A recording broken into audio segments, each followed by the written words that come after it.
जय श्री कृष्ण मित्रों, आज हम आप लोगों को सुनाएंगे श्रीमद् भगवद गीता का दूसरा अध्याय, श्लोक नंबर 47।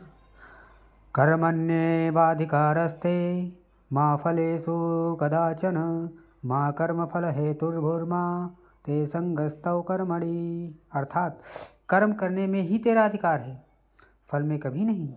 ऐसा समझ कि फल है ही नहीं। फल की वासना वाला भी मत हो और कर्म करने में तेरी अश्रद्धा भी न हो। अब तक योगेश्वर श्री कृष्ण ने 39वें श्लोक में पहली बार कर्म का नाम लिया, किंतु यह नहीं बताया कि वह कर्म है क्या और उसमें करे कैसे। उस कर्म की विशेषताओं पर प्रकाश डाला कि नंबर 1, अर्जुन इस कर्म द्वारा तो कर्मों के बंधन से अच्छी प्रकार छूट जाएगा। नंबर 2, अर्जुन इसमें आरंभ का अर्थात बीज का नाश नहीं है। आरंभ कर दे तो प्रकृति के पास कोई उपाय नहीं कि उसे नष्ट कर दे। नंबर 3, अर्जुन इसमें सीमित फल रूपी दोष भी नहीं है कि स्वर्ग या रिद्धियों सिद्धियों में फंसाकर खड़ा कर दे।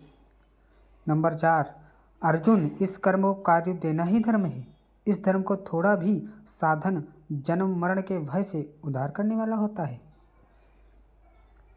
किंतु अभी तक उन्होंने यह नहीं बताया कि वह कर्म है क्या, किया कैसे जाए। इसी अध्याय के 41वें श्लोक में उन्होंने बताया।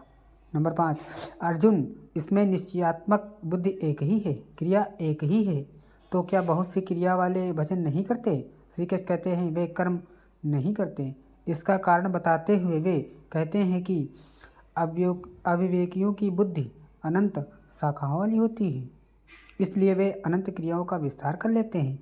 वे दिखावटी शोभायुक्त वाणी में उन क्रियाओं को व्यक्त भी करते हैं। उनकी वाणी की छाप जिनके चित्त पर पड़ जाती है, उनकी भी बुद्धि नष्ट हो जाती है। वे जन्म मृत्यु अनंत काल फल को प्राप्त होते हैं। अतः निश्चयात्मक क्रिया एक ही है, लेकिन यह नहीं बताया कि वह क्रिया कौन सी है।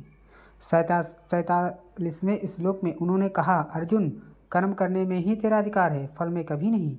फल की वासना वाला भी मत हो और कर्म करने में तेरी अश्रद्धा भी न हो। अर्थात निरंतर करने के लिए उसी में लीन होकर किंतु यह नहीं बताया कि वह कर्म है क्या। प्रायः इस श्लोक का उद्धरण देकर लोग कहते हैं कि कुछ भी करो, केवल फल की कामना मत करो, हो गया निष्काम कर्मयोग। किंतु अभी तक श्री कृष्ण ने बताया ही नहीं कि वह कर्म है कौन सा जिसे करें। जहाँ पर केवल कर्म की विशेषताओं पर प्रकाश डाला कि धर्म देता क्या है और कर्म करते समय बरती जाने वाली सावधानियाँ क्या हैं। प्रश्न ज्यों का त्यों बना हुआ है, जिसे योगेश्वर आगे अध्याय 3-4 में स्पष्ट करेंगे। पुनः इसी पर बल देते हैं।